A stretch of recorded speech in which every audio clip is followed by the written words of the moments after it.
Hello and welcome to episode 679 of the Our Lady of Fatima podcast. It is my pleasure to be with you this evening.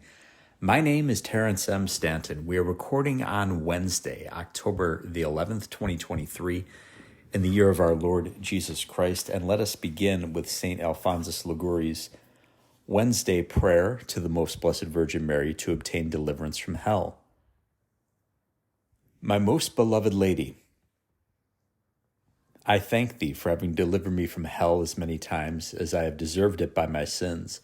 Miserable creature that I was once condemned to that prison, and perhaps already after the first sin, the sentence would have been put into execution if thou, in thy compassion, hadst not helped me.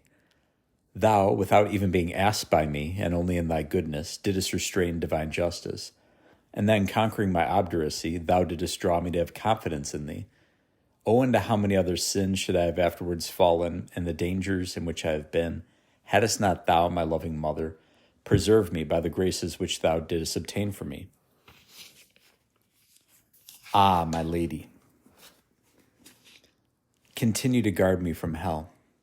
For what will thy divine mercy and the favors which thou hast shown me avail me if I am lost? If I did not always love thee, now at least, after God, I love thee above all things. Never allow me to turn my back on thee and on God, who by thy means has granted me so many graces. My most amiable Lady, never allow me to have the misfortune to hate thee and curse thee for all eternity in hell. Wilt thou endure to see a servant of thine who loves thee lost? O Mary, what sayest thou? I shall be lost if I abandon thee. But who can evermore have the heart to leave thee? How can I ever forget the love thou hast borne me? My Lady, since thou hast done so much to save me, complete the work, continue thy aid. Wilt thou help me? But what do I say? If at a time when I lived forgetful of thee, thou didst favor me so much, how much more may I not hope for now that I love thee and recommend myself to thee? No, he can never be lost who recommends himself to thee. He alone is lost who has not recourse to thee. Ah, my mother, leave me not in my own hands, for I should then be lost. Grant that I may always have recourse to thee. Save me, my hope, save me from hell. But in the first place, save me from sin, which alone can condemn me to it. Today, friends, we're going to follow up on the articles we've been reading together from the Fatima Crusader, with one entitled The Heresy of Religious Indifferentism, Modern-Day Ecumenism, from the Fatima Center's website located at fatima.org. Editor's note: the most recent issue of the Fatima Crusader, titled Expose the Errors of the 2023 Synod, contains articles from 8 good and faithful priests on the 8 principal errors proposed by the Synod. One of those articles, One Religion or Many, by Father Terry Brennan, addresses the problem of religious indifferentism. The modern-day face of this heresy goes by the name of ecumenism. This article provides additional material in support of Father Brennan's article, and it's written by James Hanisch. He begins by saying, a man who was a lifelong Protestant once asked the Fatima Center in what ways the Catholic Church's teachings had changed during the past 100-plus years, since the time of the Fatima apparitions. He had come across the stirring 1931 prophecy, in quotes, of Cardinal Eugenio Pacelli, the future Pope Pius XII. Quote, I am worried by the Blessed Virgin's messages to Lucy of Fatima, this persistence of Mary about the dangers which menace the Church as a divine warning against the suicide of altering the faith in her liturgy, her theology, and her soul. A day will come when the civilized world will deny its God, when the Church will doubt as Peter doubted. She will be tempted to believe that man has become God, end quote. It was interesting to me that a Protestant would be so genuinely concerned about the Catholic Church's, quote, suicide as it has unfolded during our lifetimes. It would not surprise me at all to learn that he is a Catholic today. What resonated very clearly to him at the time, and what Pius XII's words expressed so poignantly, is that, in fact, there can be no such changes. The teachings of Christianity must always be the teachings of Christ himself. Otherwise, there would be no basis to the claim of being Christian. Our Lady of Fatima promised that in Portugal, the dogma of the faith would always be preserved. This in itself is a most dire warning for the rest of the world, a warning that the faith will be lost. What does it mean to lose the faith? Apostasy may be the first thing that comes to mind, particularly since it is reliably known through the testimony of Cardinal Luigi Ciappi that the Third Secret of Fatima warns explicitly about great numbers of the faithful being led into apostasy by churchmen at the highest levels of the hierarchy. But apostasy is the rejection of the entire body of Christian teachings. What would be the effect of abandoning just one dogma of faith, such as the defined truth that outside of the church there is no salvation? St. Thomas answers very concisely that in the obstinate rejection of any single dogmatic teaching, the faith is already lost in its entirety. Quote, "He who adheres to the teaching of the church as to an infallible rule assents to whatever the church teaches. Otherwise, if of the things taught by the church he holds what he chooses to hold and rejects what he chooses to reject, he no longer adheres to the teaching of the church as to an infallible rule, but to his own will. Hence, it is evident that a heretic who obstinately disbelieves one article of faith is not prepared to follow the teaching of the church in all things. Therefore, it is clear that such a heretic with regard to one article has no faith in the other articles, but only a kind of opinion in accordance with his own will." End quote. False doctrines as a new theology. Strictly speaking, then, we must insist that the Church's doctrines have not been altered in any way since the day of its founding. In recent decades, however, the Church's authoritative public representatives, on the whole, have not been faithful to their duty of believing and teaching those truths. The effect, of course, has been catastrophic.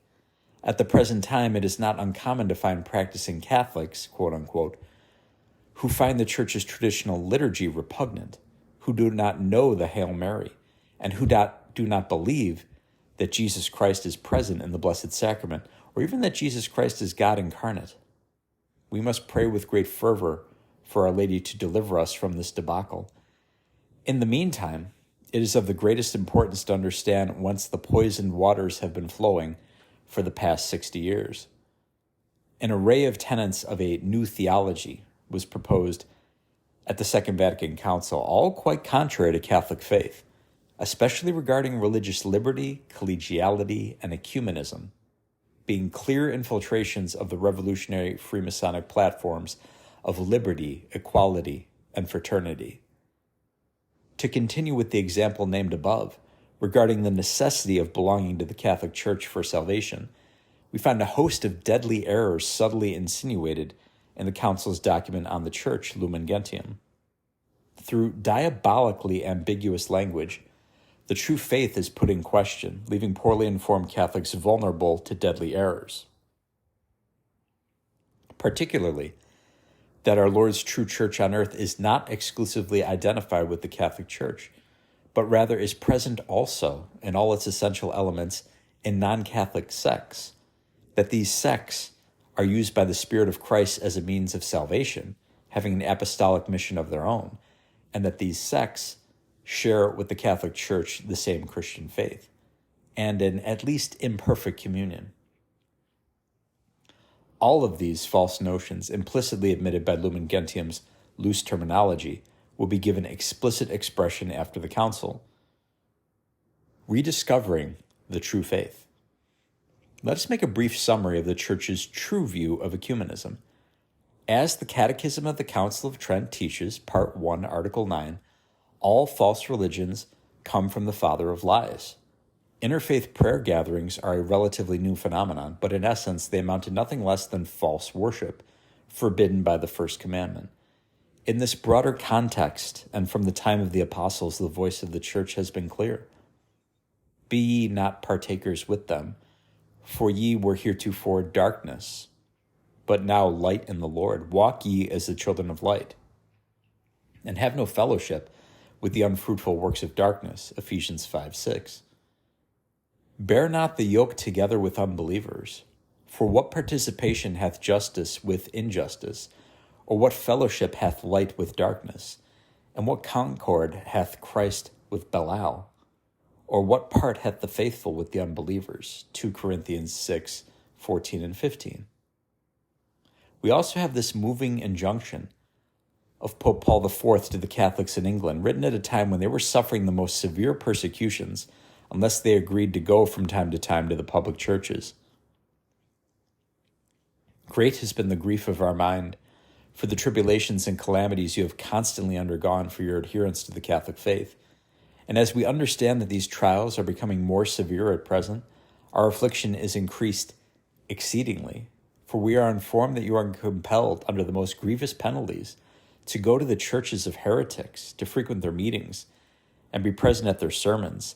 Indeed, we are fully persuaded that you who, with so much fortitude and constancy, have hitherto undergone almost infinite miseries, that ye might walk without stain in the law of the Lord, will never consent to be defiled by communicating with those who have forsaken the divine law. Nevertheless, urged by the zeal of our pastoral duty, and from paternal solicitude with which we daily labor for the salvation of your souls, we are forced to admonish and conjure you that on no account you go to the churches of heretics, or hear their sermons, or join in their rites, lest you incur the wrath of God. For it is not lawful for you to do such things without dishonoring God and hurting your own souls. At any time and under any circumstances, any participation whatsoever in interfaith endeavors would be the matter of a grave sin.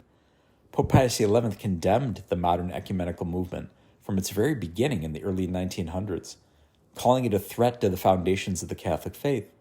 He wrote in his encyclical Mortalium Animos, "There is but one way in which the unity of Christians may be fostered, and that is by furthering the return to the one true Church of Christ of those who are separated from it. While you may hear many non-Catholics loudly preaching brotherly communion in Jesus Christ, yet not one will you find to whom it ever occurs with devout submission to obey the vicar of Christ in his capacity of teacher or ruler. Meanwhile, they assert their readiness to treat with the Church of Rome, but on equal terms, as an equal with an equal.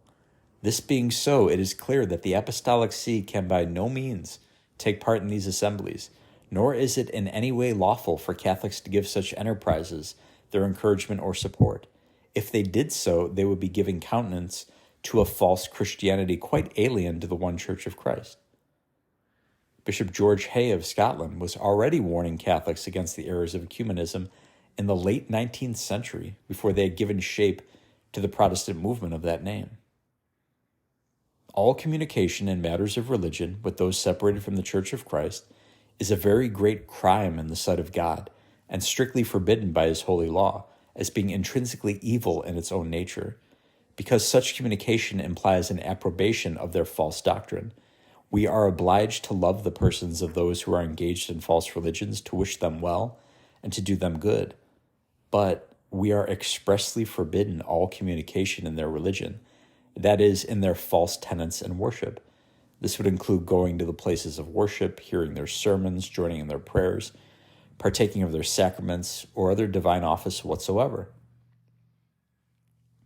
Father Francis Connell, author of Outlines of Moral Theology, is no great authority in the Church, but he explains the Catholic teaching very succinctly and in a way that modern ears can readily understand. A Catholic would do something gravely wrong if he played the organ, sang, etc., at a public non-Catholic service, even though he were in extreme need of material support, or even if he were commanded to take part by the officials of army or navy, or likewise if he were to join in the prayers or hymns at a non-Catholic public service. Even when there is nothing erroneous expressed in these hymns or prayers, it is wrong to take part actively in such a service, because the only religious body authorized by Christ to conduct public services is his one true church. Distinguishing black from white. Opposed to this authentic Catholic teaching, however, we find in the Second Vatican Council's decree on ecumenism, also called Unitatis Redintegratio, this scandalous exhortation which flies straight in the face of Pope Pius XI's condemnation. For, The Sacred Council exhorts all the Catholic faithful to recognize the signs of the times and to take an active and intelligent part in the work of ecumenism. 8. During ecumenical gatherings, it is allowable, indeed desirable, that Catholics should join in prayer with their separated brethren.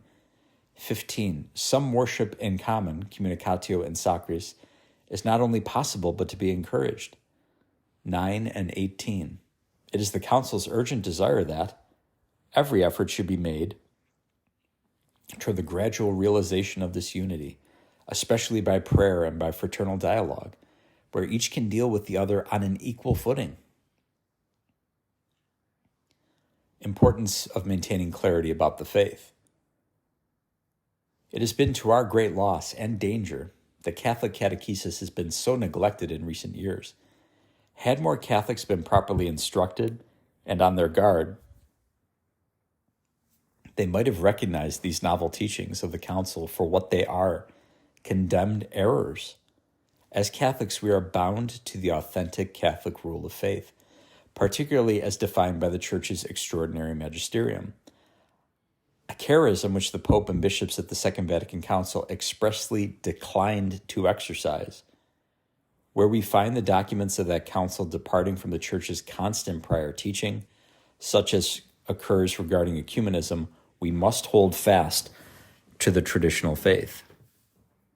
Thank you very kindly to Mr. Hanisch for writing that excellent article, and I would like to conclude, as we've been doing for the last several hundred episodes, for mentioning Helping Autism Through Learning and Outreach, available on the web at halo-soma.org. Also, please tune into episodes 277 and 548 of the Our Lady of Fatima podcast, where the topic of discussion is RPM.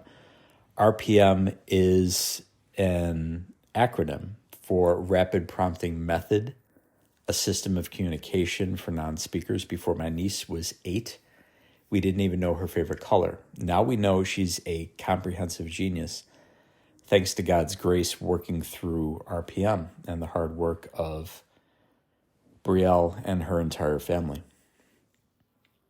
Imagine how frustrated you would be if you couldn't tell your family what you wanted for breakfast, let alone what your hopes and dreams were. Communication is a human right. Non-speakers who haven't broken through to open communication via RPM, sometimes called typing to talk or spelling to communicate, they're all basically the same thing. When they haven't broken through, they're stuck in this prison. We need to help them get out.